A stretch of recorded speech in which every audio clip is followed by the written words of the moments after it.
everybody's journey is different, and but I think that's the thing that people need to hear. Yeah. Agreed. Agreed. Because sometimes we can think that, oh, it has to go this way, Hmm. but it can be different. It can be different.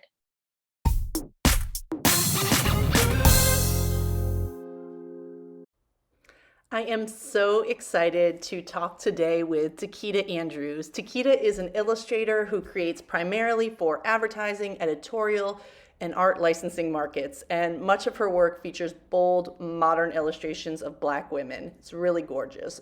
She recently partnered with Qriket Wireless to illustrate the company's Smile Makers campaign, and it is super awesome. I've been following her on Instagram for a while, and I'm so glad that I was able to chat with her and learn more about her today. Hey, welcome, Tequitia.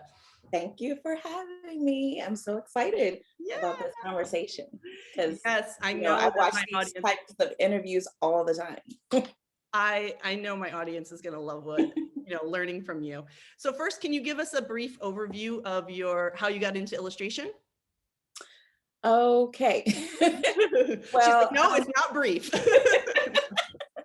well, I mean, to basically summarize, I've always been, I guess, a creative person. I was drawing ever since I was young, but I think the idea of me becoming an artist wasn't really something that I strive to be, because I just had the notion that artists don't make money. I It's not wonder where you really got that something. idea. Yes, you can't make a living being an artist.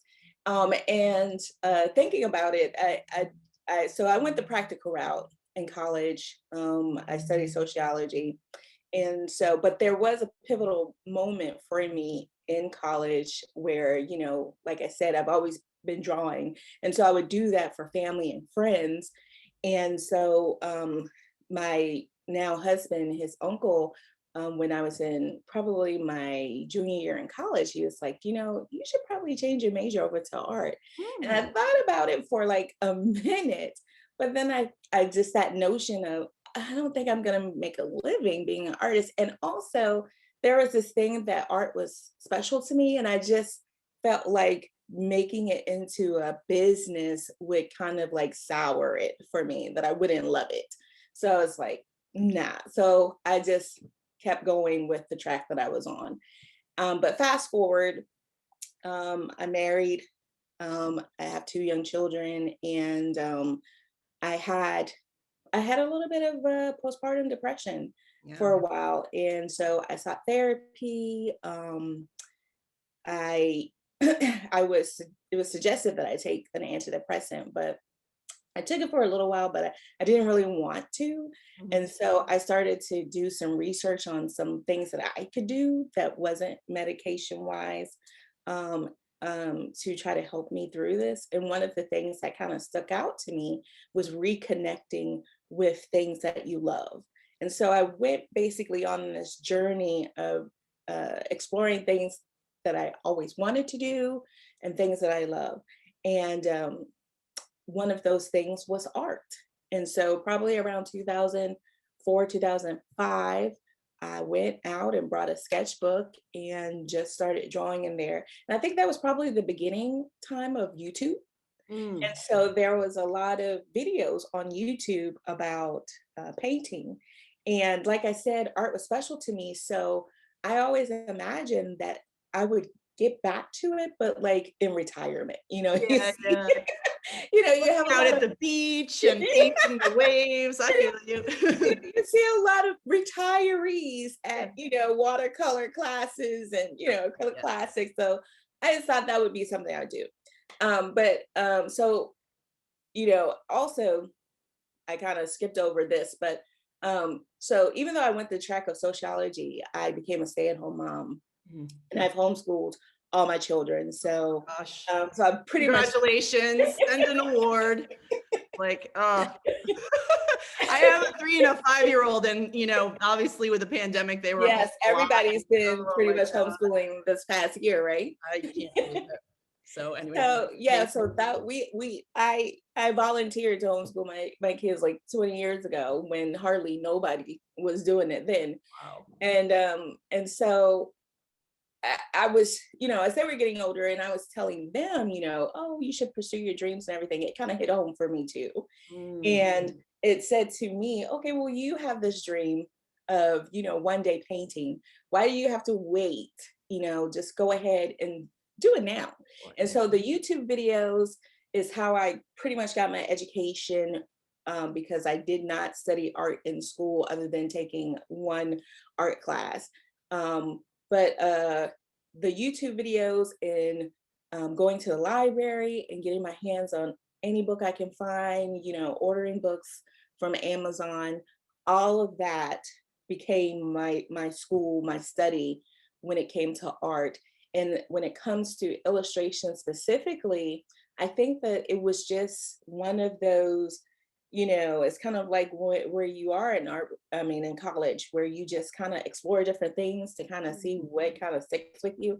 And I think that's what happened with me with illustration, because when I started out, I was doing acrylic paintings. Mm, And so I was just kind of thinking a fine art type of, mentality, because actually that's all I knew, right. Yeah. is like Picasso, Yeah, that's what you that know. that type of thing when it came to art. But once I started to explore the different mediums, different techniques, and seeing people do different things on social media such as YouTube, then it opened the door for me to explore different types of things. So it's not a short it's No. not a short description of how I came into illustration, but that's basically what happened. Just me um, accepting that this was something that I always was passionate about, and really trying to make it. And it was very helpful for me and lifting that depression, because, you know, I one of the things that I used to do was art journaling when I Mm, first started. So I used to kind of like put emotions and I love things that I was that. thinking about or going through in those art journals. And so it was really cathartic for me. That's It helped amazing. me emotional. I love that. Well, that is, yeah, a couple things stick out to me. First of all, that yeah, were able to find something that kind of sparked your joy or whatever when you weren't feeling it, because, I mean, I've definitely struggled with depression in the past, and it can be really hard to find interest in anything when you're in that Yeah. that headspace, especially with a newborn or Yes. so that's amazing. And then also, it sounds like you're much more artistic. Like me, I think I always knew about the idea of fine art versus like design. Mhm. I have a sister who's 10 years older than me, and she went into graphic design. And I don't know where else. I mean, that's a big part of it, but I'm sure I had it from other places. So I sort of never even thought that I would be a fine artist. I thought I would do art, but it would be design. And I still to this day have a very like, I'm a designer mindset rather than an Yeah. artist. Yeah. So like the art journaling and all that like creative expression, acrylic painting, it's like Yeah. stuff that I feel I should do, or like I need to do to expand my creative horizons, but I'm still very like, all right, what is the point of this design right now? You know what I Yeah. mean? And it's Yeah. like, that's not really like, that doesn't open your mind, right? Like, so Yeah. I am envious of that, your ability to explore, let's say. Yeah. Well, So, and I think that was part of my hesitation as far as, like I mentioned, pursuing it as a career. It was this thing that, okay, it's fun for me. I enjoy doing it. And I felt like if I made it into a career, and actually back then I didn't even really know anything about graphic design, because I think my school didn't have a graphic design program. I think it was just like a fine, art, program. And so I just felt like if I was, like if I imagine it now, I guess like graphic design, that would be someone like telling me mm, exact. I wouldn't feel like I could be as creative right. as I And wanted to honestly, be. you can't be, because graphic design is like, I kind of, no offense to graphic designers, but we all know that us being illustrators, and I'm a surface pattern designer, but sort of on the same level, is way more fun. We get to draw fun stuff rather than Yeah, like, I feel graphic designers, they do some cool like logos, but they also just push type around and figure out yeah, type combinations and layouts. And I mean, it's not as fun. So we are lucky that we found the between the like gallery paintings and the Yes, like typography, like magazine layouts. yes, I think we've got yes. a good medium.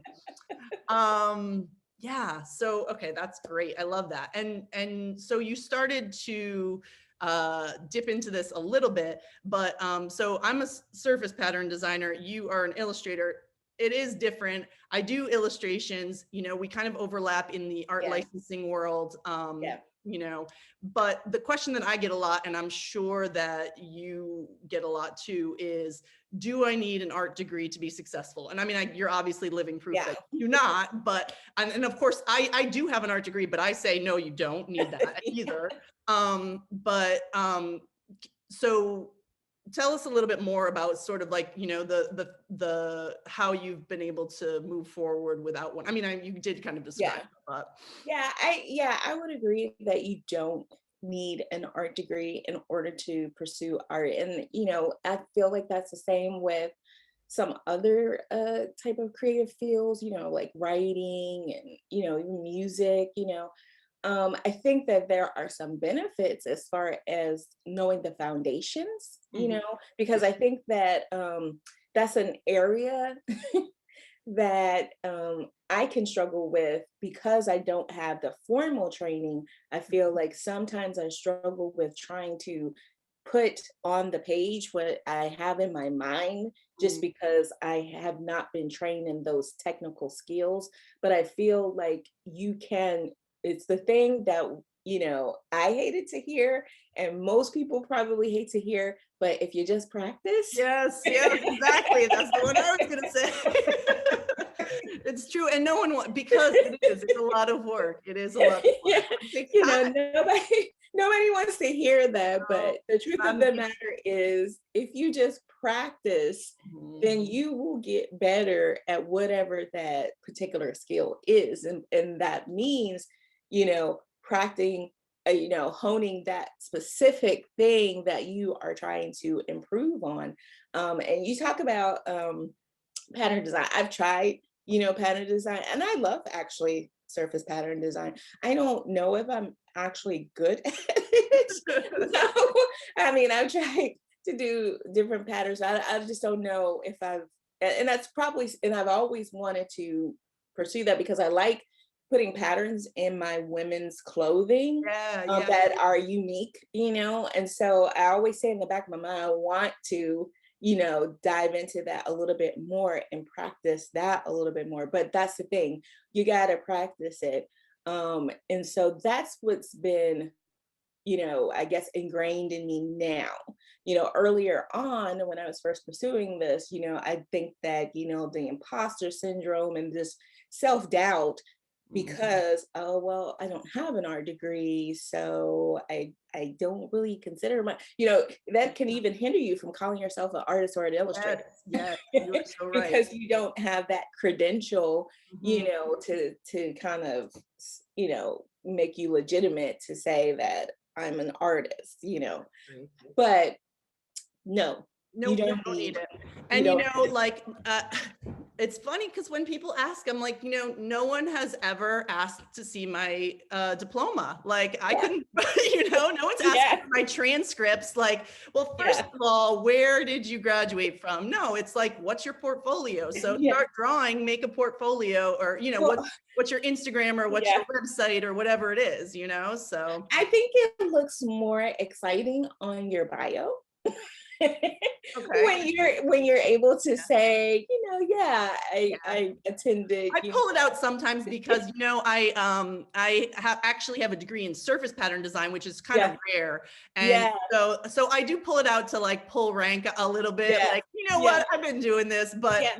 really, you know, I understand that that doesn't, Yeah, you know, and I feel like, yeah, when I'm doing my bio, like I feel like, oh yeah, I don't really can't this doesn't help me as far as, making that appealing. giving But you I credibility or think when it comes down to it, it's like you said, I think it's probably your portfolio and the work that you're doing that kind of stands out for itself as far as if you're the person that someone is looking for.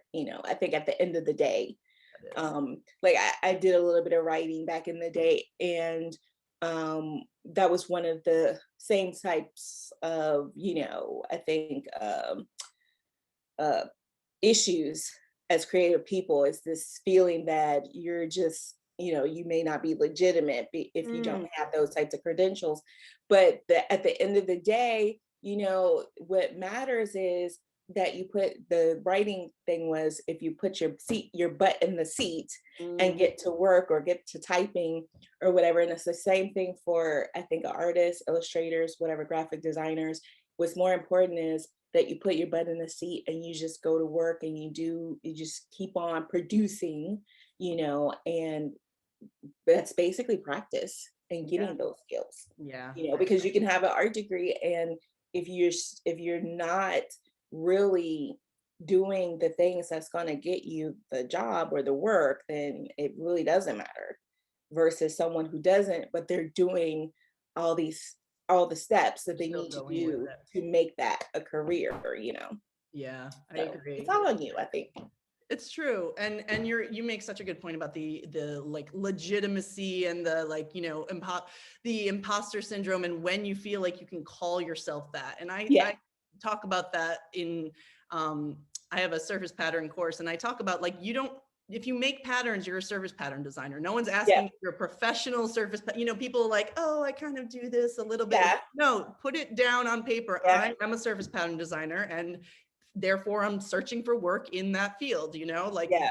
make a bold I statement. mean, I'm still, there's still that hesitancy when I'm asked, Um, what I yeah, do no, people, that's today. like everyone, honestly. You know, That is so common. And I'm like, well, you have to just, you know, yeah, don't be hesitant. yeah, yeah, I'm not yeah, just telling you, I'm telling everyone, but yeah, yeah, you certainly shouldn't yeah. be hesitant. You're so talented. So it's like Um, there's that nervousness in your voice, like, when you say, "Oh, yeah, I'm an artist," because yeah. you then Follow-up question. the next questions are gonna be, "Oh, really?" Tell me more. It's like, for I keep references writing because, like I said, I did that for a little bit, and it's like, oh, you say you're a writer, oh, then it's automatic. Oh, well, what did Have you you publish? published anything? Yeah, okay. I So see. it's like the same thing, with artists. It's like, oh, where can I see your work? Do you sell, anything? And I don't know if illustration is kind of, concrete in some people's mind, because I think, we know what an artist is. Might be a little different to say I'm an illustrator for someone who's not really familiar with, well, You're what does an illustrator do other than maybe children's books, Yeah, you you're know? totally right. And yes, surface pattern design's even farther down that totem pole of what are you even talking about. I will spend my whole life. This is why I do some of these interviews, and this is why I talk about surface pattern a lot, is because I want to come to some day when I'm like 75 and say that I was a surface pattern and not have a follow-up question. Just someone be like, wow, what a great job, or whatever. Yeah. Someday, goals. Yeah, yeah, exactly. So actually this is a good segue, because one thing that I really admire about your Instagram account is your commitment to daily projects. And Mhm. I will put your information in the description so everyone can go check it out. But if you scroll back, you've taken part in a lot of different daily projects over the years. And I think last year you did all of Black History Month. You drew, famous musicians and music legends, and I totally love that one. You actually animated them too, which was even more Yeah, like fun challenge. yeah. So how have some of those projects impacted your style or your process, or even garnered you work? Or is it just about the practice, which I mean is obviously very Um, valuable. well, I think, when I originally started the Black History Project has always been something that was special to me. I've always wanted to do a daily project like that ever since I basically learned about daily projects. And so, and so the first time, well, I've tried it, like I've done several attempts. I think when it comes to daily projects, they can be overwhelming Yeah, they can. at first.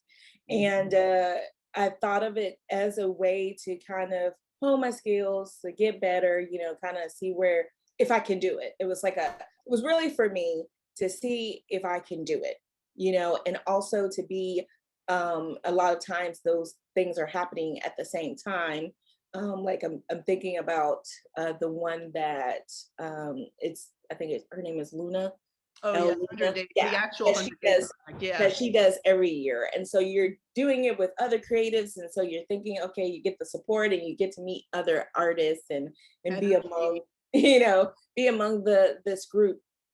And so, but the first few times I was not able to keep up with It's the hard. It's hard. consistency. I've only done it once. The 100 days. Oh my gosh. It's I really was not able to keep up with the consistency. But okay, so last year, like you said, you mentioned I did the musicians, and the year before that, I just did famous figures through Black History Month, and I did a combination of things. I started out, I think, with watercolors. Then I pulled out my acrylics, and then I pulled out digital resources, and I think that one was very helpful for me in kind of learning, okay, well, which of these tools did I like working with the best, with trying to portray what I'm trying to portray. And I think that is when I kind of started to think, okay, maybe I want to pursue, learning my digital skills or honing those a little bit more, because I was just able to do it a little quicker. yeah. And Mhm. it was a lot easier because, with paint, you gotta You don't have to take wait. out the whole Yeah, you gotta table. take Yeah, out everything. I know. And so and it just wasn't coming out the way that I wanted it to. And Mhm. so last year, with the music, I was like, okay, I did people through history. And so I just thought, okay, I need to do something that's fun, that's, kind of tells about me and my personality. And that's how I thought, okay, well, one of my next favorite loves is music. And so I was like, okay, I'll just feature all my favorite, I love that. Black musicians for Black History Month. And I had just learned about doing GIFs. So I was like, Mhm. oh, well, maybe I'll make it into a GIF and see how that happens. And so it was really fun to come up with, the illustrations that I did for that.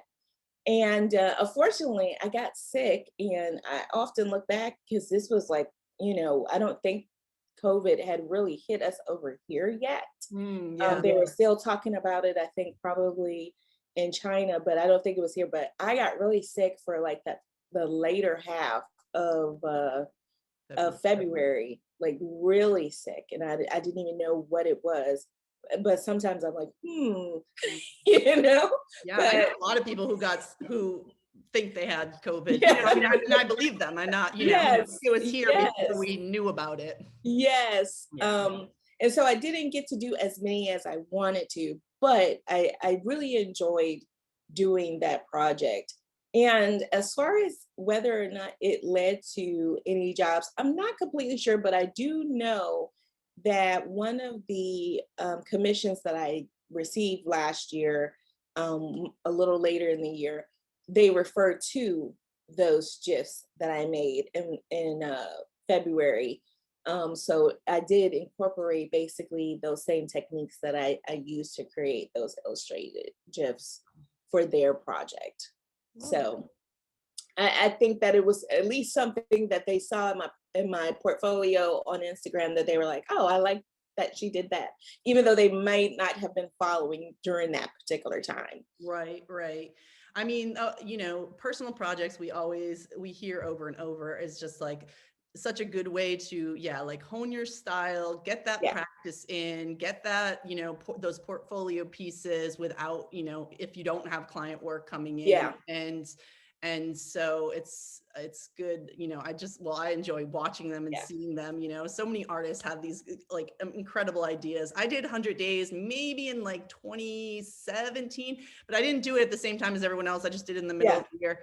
And yeah, it was tough. I did fruit because I love fruit, but I did 10 days of 10 different styles. Yeah. So I did like a sketchbook for 10 days of fruit. And then, so by breaking it up, that made it a little bit easier, but it, Yeah. you I think that know, helped. Adding on to that, I just thought that another, it was a much briefer daily project, but uh, Charlie Clemens, she does yeah, a, faces. faces. Yeah. I saw that on Uh, your Instagram. That's great. yes. And so I definitely think that doing that project was helpful in getting more people into my work as far as, you know, Using the hashtag. commissions and everything. I do think that that one really helped because that one, well, at least the last one that I participated in, it was a complete shift. And I know we're going to talk about that a little bit in my style. It was a complete shift in my style that I had started out with at the beginning of the year versus to where I am now. Yeah. Because I think I just was at that point because at this point I was probably selling prints, but I wasn't really, I don't want to go too Oh, far no, in advance well, about if that. you want, that's the next question. So you want to jump Okay, into style? yeah, All go right. ahead. So style is another topic that I wanted to talk about. So I love, how you have experimented with different textures. And as Yeah, you said, with those other ones like watercolor versus digital. And, you have these like kind of almost like chunks in your feed of like, yeah, 7 girls with like their hair is like super, super fine, like yeah, dotted, almost splattered texture versus some yeah, that are like hand painted. So, I mean, obviously, you've tried a lot of different things, and yeah, now it seems like you're really hitting your stride and things are really keeping more consistent. And yeah, I mean, definitely want you to talk to that. But the other thing I wanted to sort of ask is that, like, I feel like new designers have this like pressure, like find your style, hone yeah, in on your style, figure out your style. And it is kind of an overwhelming pressure. I've heard that from many yeah. people. I personally have pretty much given up finding my style because I'm like all over the place. So I was wondering, besides talking a little bit about how you've developed, what advice do you have for Illustrator who are starting out and need to kind of, or want to kind of get a little bit more focused? Okay. Well, I think that, I guess from my point of view, I think that it's probably necessary for you to try any and everything Yeah. in order to find your style because that's basically what I did. I like I said, I started with acrylics and I loved acrylics for a while. Then it was watercolors and I loved watercolors for a while. Mhm. And I have all different types of tools. I have markers, I have colored pencils. Um, and I don't have those types of things on my feed because I don't necessarily think that that's where my spoke wheel is as far as grading out, but that's something that I like to do in my sketchbook is use markers and colored pencils and just maybe do color explorations that way where it doesn't feel, intimidating for Yeah. me. But I do feel and starting off, I was more into doing realistic drawings and then it got to a point I can remember I was doing acrylics.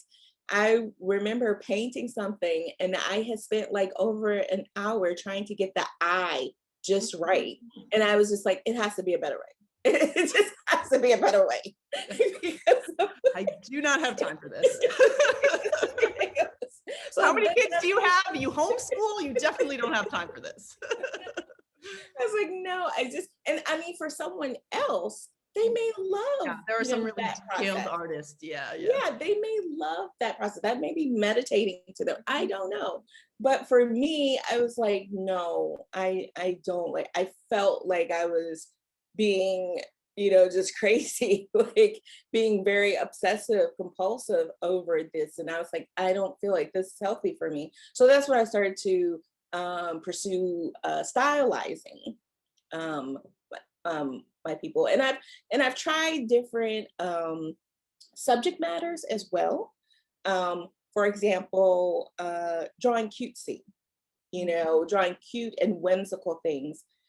I struggle Yeah. with that. And I realized, I guess that's just not me, and that's okay. Yeah. But the only way you will know that is if you make the time to explore that. Um, and sometimes we change, our interests change, or we evolve, we get bored, you know. I think that's something too that I struggle with, even now, is that I feel like I can feel monotonous, kind of doing the same thing over and over again. Whereas another artist may be fine with that. Sometimes I like to switch it up, you Mhm. know, and I just feel like that's all a part of the process of being an artist. And, I feel like it should be okay. I think that really depends on what you are planning to do.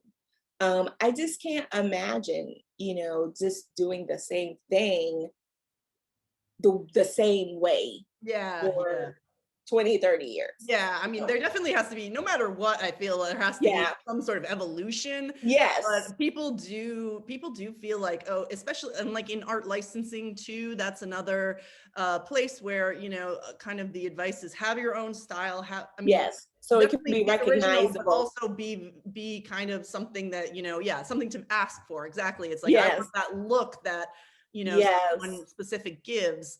And Yeah. and I understand that. But so my background is I worked about 10 years in-house, designing for home textiles and apparel textiles. And so I did a lot of different styles, trying Yeah. to meet the needs of a lot of different brands and brand Yeah. looks. Like, I mean, Target and Walmart and Sears and Yeah. JCPenney and like high-end stuff and low-end stuff. And so Yeah. I did it all. And so then I came into the freelancing world being like, oh, you want me to pick? What do I like to do? Yeah. So, I mean, I try my licensing portfolio is what I like to do, but if you Yeah. go through the collections, you'll see some themes, but there's also these random, like practical, like hand painted looks. And like, you're like, Yeah. I don't put them on my Instagram as much because I do try to be have a little bit of Yeah. a look, but Yeah. honestly, my collections are a little bit all over the place. So, I think that when it comes to this topic, I think there's two different camps actually. I think there is a camp that is like, no, you have to hone in on your style and you need to have a consistent across the board look. And then I think you have others who are like, it's okay to have maybe one or two, maybe even three different styles that you can kind of rotate between. I think it's one of those things between um, what may be considered a generalist versus a niche yeah. type of look or style, which the niche is more specific, whereas the general is like all different types of things. And there's definitely those types of artists out there who can rotate between maybe doing very photographic realism type of work and then more stylized and maybe even more like cartoonish or whatever. But I think right now for me, my focus is like, if I look at my work, I can kind of see some of the same elements even over the years Mhm. that I've done. I mean, whether it's just the way that I draw the nose or the mouth, or one of the things that I have, um, I guess, gotten braver with is color. Mm. But even there, I still kind of pick some of the same colors that I just kind of resonate with. But I know that I've come across different portfolios online where they consistently use the same color palette in every I don't know how illustration. they do that. It looks gorgeous, but I could never. Yeah. So that's one of those things too, as far as a style, that's their style preference is to use the same color palette. But I can definitely, if I look, I can definitely see things that are similar, but I think that it's just kind of evolved. Yeah, And I don't know. I feel that that involvement is just part of the process. totally. And but it's I, I'm I have gone where things are kind of drastically different. Um, and I think this past year is where I have been just kind of like, okay, I think I'm happy where I am now, and this is where it's like I finally figured it out, I Love guess, it. that sweet spot for Yes, me, yes. where I'm like, okay, yes. Even though that there are still sometimes I'll look at like a Skillshare video or look at somebody else doing something, there a tutorial about how they do their work or whatever.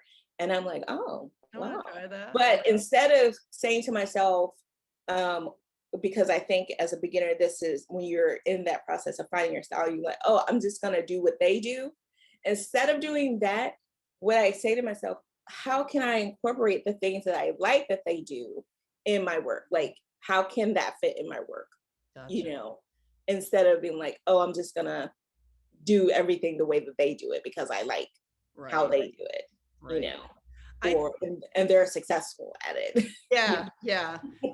So yeah, that kind of is similar to my like advice that I have given in the past about finding your style as an artist is like kind of doing the same thing with your own work, looking back at your last like year's worth of work and seeing which of the ones do you love the most and what is it from those ones that is it the way you drew the noses or is it Yeah, the colors that are really bright in some that you like and trying to incorporate that more going forward and then that kind of speeds up the evolutionary yeah, process, right? Because you're specifically taking the good stuff and putting it into your next few pieces and then looking yeah, back and seeing do you still like that? Does that still look good to you? I feel like that is, and so that makes so much sense to look at other artists yeah. in that way.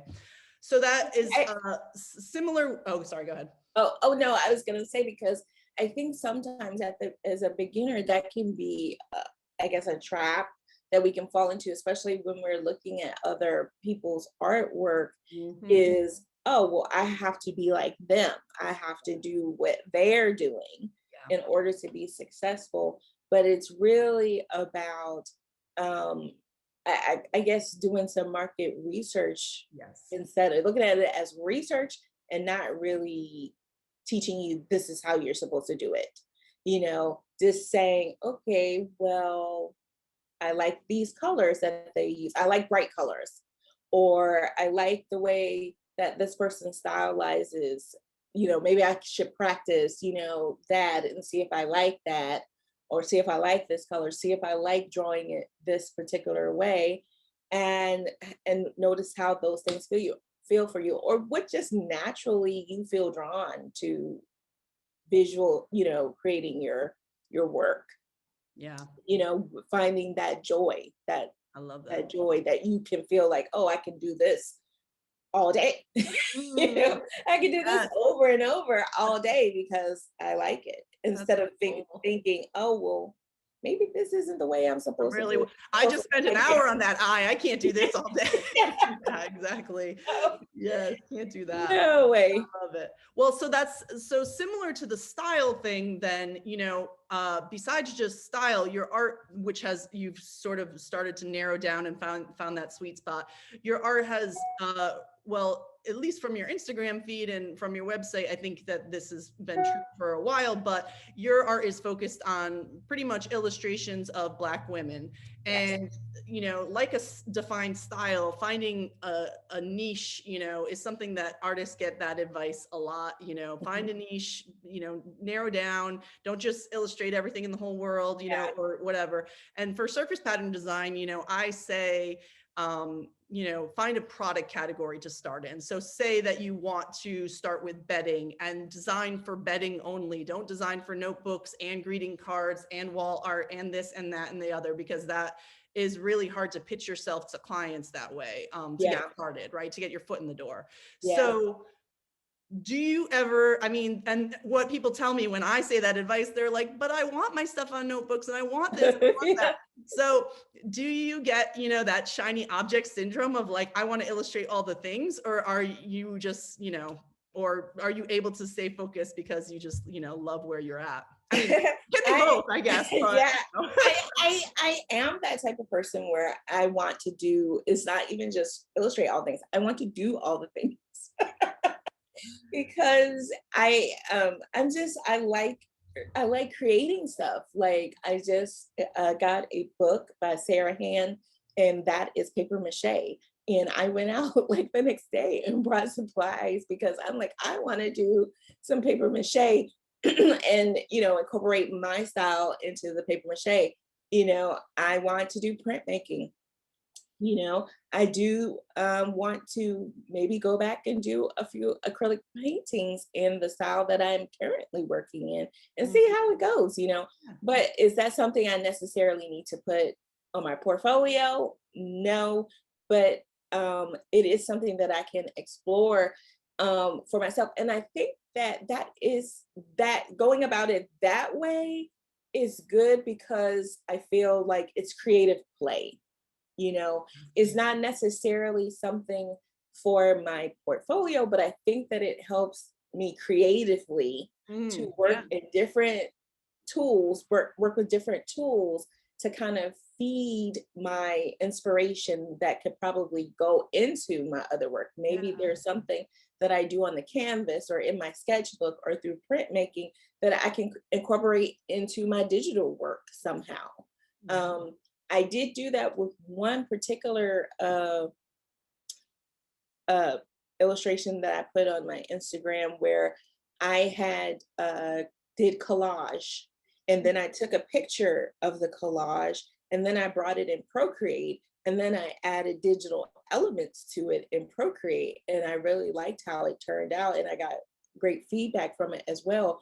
But and it didn't like distract Mm, from all of my other illustrations. It kind of fit in there. So that was an example of me having an interest in collage yeah. and just playing around with it in my sketchbook and then taking it over into what I'm doing now and saying, oh, okay, I can, maybe this is something that I can have in my toolbox, for some other project to know that I could, just bring it over and add some digital elements to it. So I think that we have to like rein in those interests for sure. Yeah. But um like as far as the work that I'm doing, I don't part of my work or like you said, I draw mostly African American women, but I mean I like drawing people. So that Even is that is hard. like a focus too. Yeah. Yeah. So it's like I don't know if that would even translate into all the things, Mhm.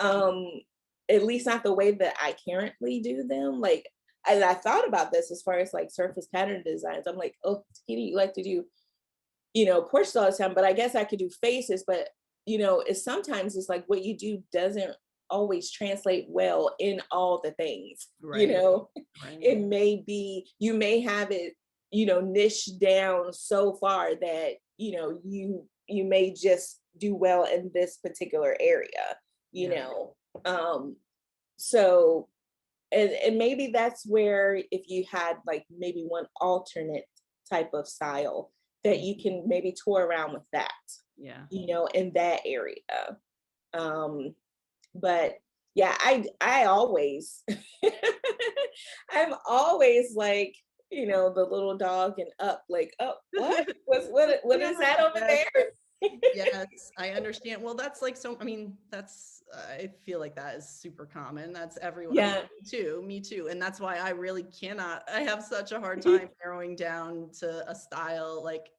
I have my favorites, but Yeah. I am still trying to. I think that's even the case like 2 weeks ago we had the ice storm. And Mhm. so I'm in Virginia and so we got some of the brunt of the weather, but not as bad as of course in Texas. And so we were out of electricity for a few days and there were trees down and and so forth. And so for about a week or so after that, once things got restored, I was just kind of like in a funk. I couldn't really get back into what I Mm, was doing. But that's why I say having those types of outlets can be really helpful when you are blocked. And yeah. that's what I like to step into those shiny things is, when I'm blocked, because it kind of takes me out of that headspace of feeling like, oh, I need to do something, I need to do something, but I feel like paralyzed or crippled at that point. But it's like as soon as I'm doing something else, then it's like, oh yeah, I got an idea. I got an Yeah. idea and I'm ready to go back Yeah. and get into it.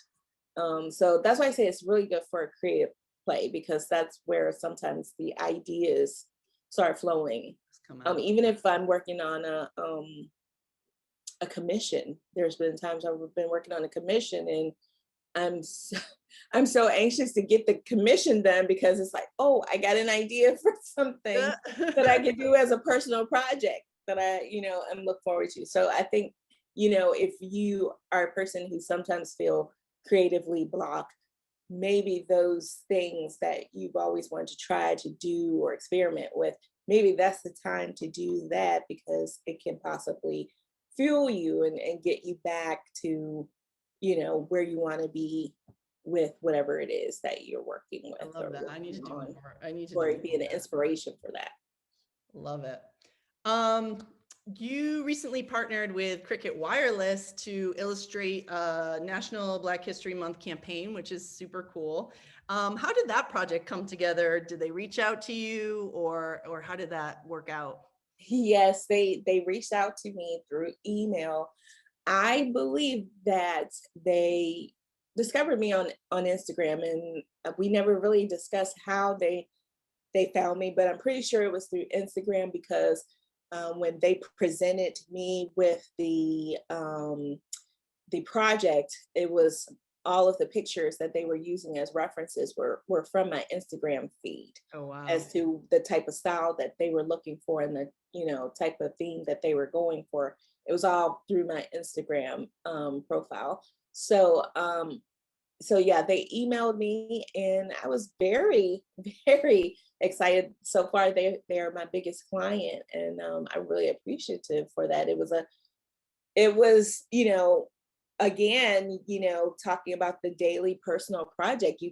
You would think that, oh my gosh, that kind of correlates to have the daily Black History Month project to now Yeah. doing a An actual, national yeah, national brand. That's campaign amazing. for Black History Month. So and I, like I said, we never really discussed it. So maybe they did see those things as well on my portfolio and like, oh, okay, yeah, she's been doing something similar to this already. So yeah, we should have her come That is on so the exciting. project. And I mean, I people get work through Instagram, right? And you hear Yeah, about this, and for so long, I have about 4,000 something followers, but it took, okay, that is not very many per se, but it's yeah, also took me forever to get that many. And yeah, so for so long, I was like under 1,000 or between 1,000 and 2,000. And so like the idea of getting work through Instagram was like, yeah, I'm never going to have 50,000 or 100,000 followers. Like yeah, that's impossible. Right. yeah. But in 2021 or 2021, 2019 and 2020, I did get work through Instagram. I got 3 or 4 clients who found me through Instagram. And so Mhm. it is a marketing channel for Yes, sure, but you yes, don't need to have 1 million followers. no, And so look at you. I mean, I don't know exactly how many followers you are, but I don't think you have 100,000. no, no. And and so, and I did not, I don't even think I had 1,000 when they commissioned me for this job. yeah. And so and that's another issue when it comes to social media, because you think, oh, I need to build up followers and have all these followers and all these types of things. And I listened to the Creative Pep Talk Yeah. Yeah. Andy. podcast a lot, and that was one of the things I learned from Andy as well, is that you could have 100,000 followers, but that doesn't mean that all those people who follow you are the ones who are going to get you the job, or who are going to be your customers. Mm, And so I think that it is true that we shouldn't focus on the numbers of how many people we have, or even how many likes we mm, get, yeah. on our work that we publish, because we just never know who is coming across our work and what they're seeing and what their needs are. And because I think that's probably what it's based on, what their needs are. They've been watching you and how you progress. I think it is important to be consistent Yeah. on those platforms, though, at the very least. And I guess that's where too, where we're talking about your style and all that type of stuff. If you're being consistent, and I think if you're just showing a level of that they want, then you'll get the call, you'll get the email, Yeah. make sure that that information is available to them too, as far Yeah. as how to contact you.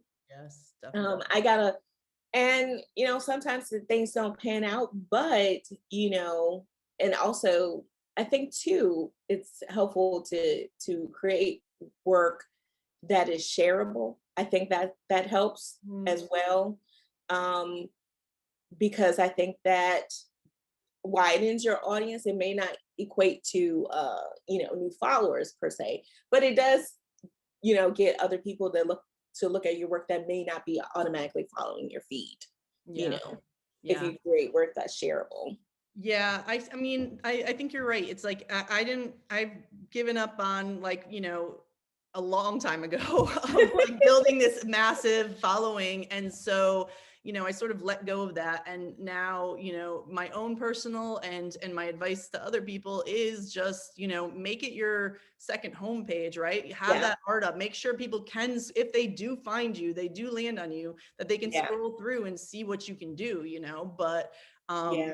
but worrying about the numbers. Though I will say my new goal is, even though I have not had a follower goal in a long time, is I need to get to that 10,000 so I can have my swipe up feature. You Oh know yeah, how that would like be the nice. thing, Yeah, I'm always saying like link, go to this, go yeah, to this. I'm like, I need that swipe up so bad. yeah.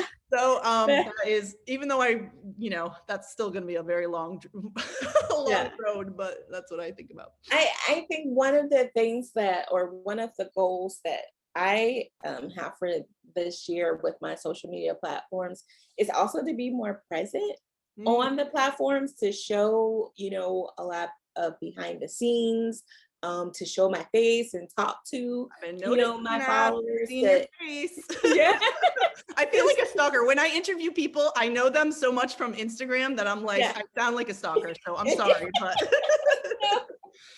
No, I mean, because I like getting to know, other people on, behind the scenes, and, their motivations, and one of the things originally that I was hesitant about that is, well, first of all, I'm like, well, I'm boring. You know, I'm not very exciting. yeah.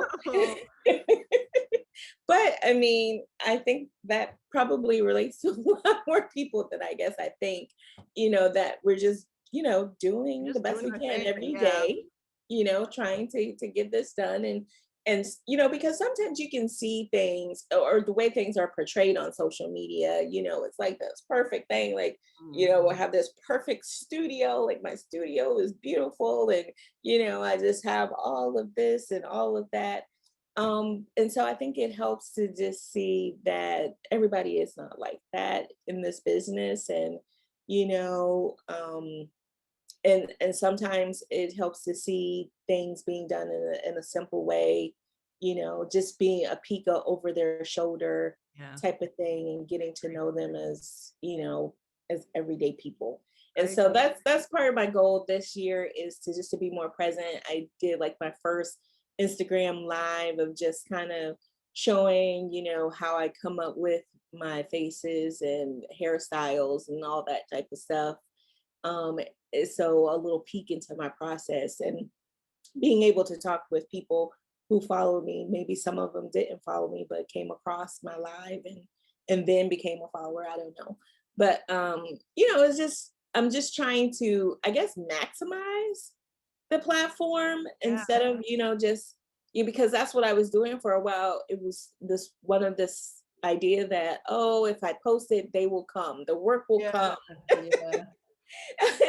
And sometimes you have to be actively Yes. pursuing it, Yes, you yes. know? Don't, please, anyone who's listening, don't make Instagram your full on marketing strategy. It is not Yeah, enough. You should post on Instagram, but yeah, you can't just, sit there and wait and look pretty. yeah, yeah. I mean, because we're thinking from an illustrative standpoint as far as attracting brands and businesses like Qriket or something. But some of us also sell, our illustrations or artwork on Etsy or, Society 6 or, our own platforms. And so a lot of times the advice that I've heard is that people buy from, like people they know, Mhm, mhm. and so it helps to put your personality out there to help them to get to know you and all of that. So, one of the new features as far as Instagram is Reels. So Mhm. I've been experimenting with that as well. My daughter, she is in college and this is kind of her field, marketing. So I've kind of been asking her advice with some of the social media. Plus, she's younger, so Yeah. she's more hip about what is what when it comes to that type of thing. Because I also have a Facebook page and um I have a Twitter. And I tell her that I just feel like I'm talking into a void on Twitter, Mhm. so I don't Yeah. really know what's the best approach for that. And then there's also artists who are using TikTok as Mhm, well as a platform. So all of these things are just tools. mhm.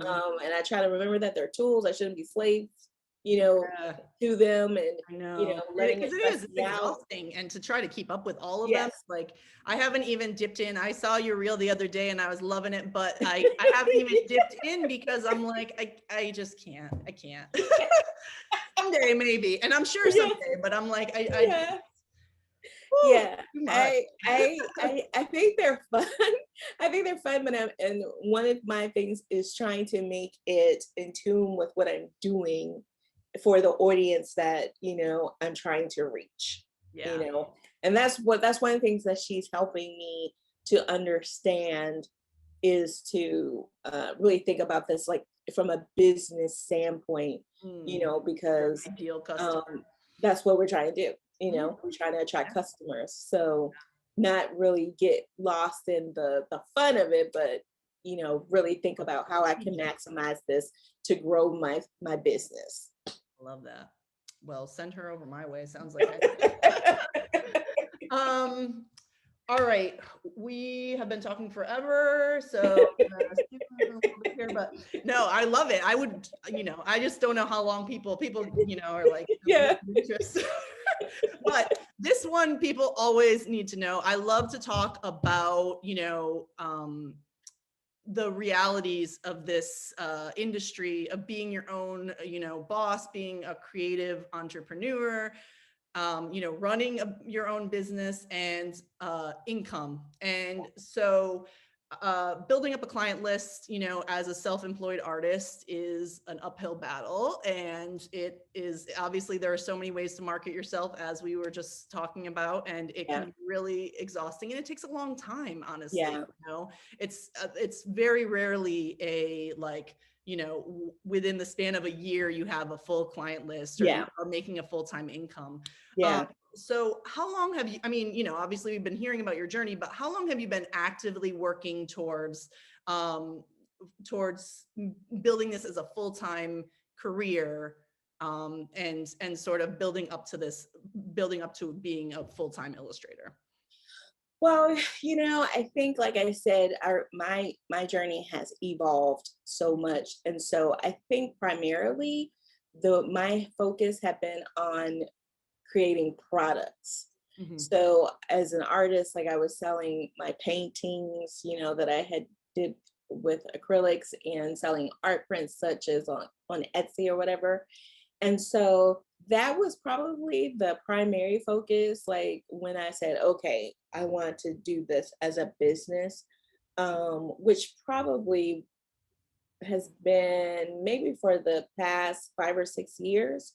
Um, but now the focus for me in the past 2 years has been how can I get clients for commissions because I want to, get into advertising, doing work for brands like Qriket or getting commissions because I want to see my work in a magazine, for publishing or have it licensed on products, for example. So then it became and really, I want to say, yeah, really, I want to say 2020. At the Hmm. beginning of 2020, that's when I was kind of like shifting my focus from just, trying to sell products with my art on it, or canvas products or prints or whatever, to I also want to be able to receive commissions. And so 2020 was where I was trying to, going back to style and all that type of stuff, hone in on exactly what I want and to get my portfolio to attract Mm, that type of work that I was looking for. yeah. So I think it's really been a transition. Was I making a full-time living during the products? No. Fortunately, my husband, he has a full-time job, so I didn't have the pressure, Yeah. on me to like, okay, I need to make a lot of money here, you know. So that has been helpful, I think, too, as far as me figuring things out, you Right. know. Right. Um, but also the business part of it can be so overwhelming, because at times you feel like you're doing more, behind the scenes stuff Yeah. instead of actually being Art. able to create the artwork. Hmm. Sometimes that part of it overshadows and you don't get as much time to actually create the artwork.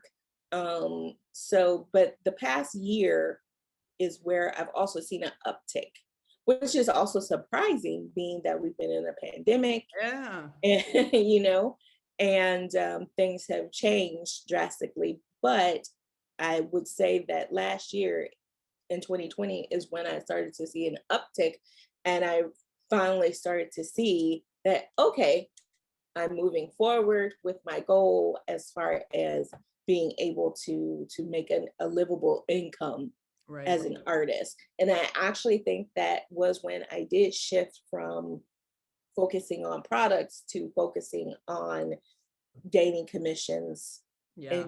and doing that type of work.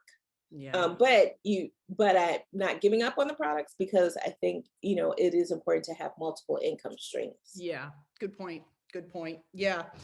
Well, that is good to hear that I mean, by shifting focus, you've been able to sort of build. And I'm gonna definitely put your information. You do still have prints available. You have an Etsy shop still, right?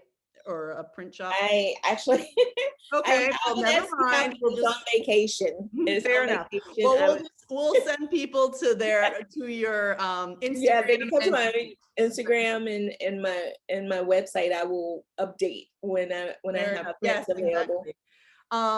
And I will say that I am, this might be a weird thing, but I am almost happy that you had postpartum depression so that it led to this big bloom. Is that a weird thing? Should I not have said? But you know what I mean. So that it Yes. led to this artistic discovery because Yeah. clearly, like from hearing you talk this interview, I can see like you've got more like art brimming from you than I Yeah. do.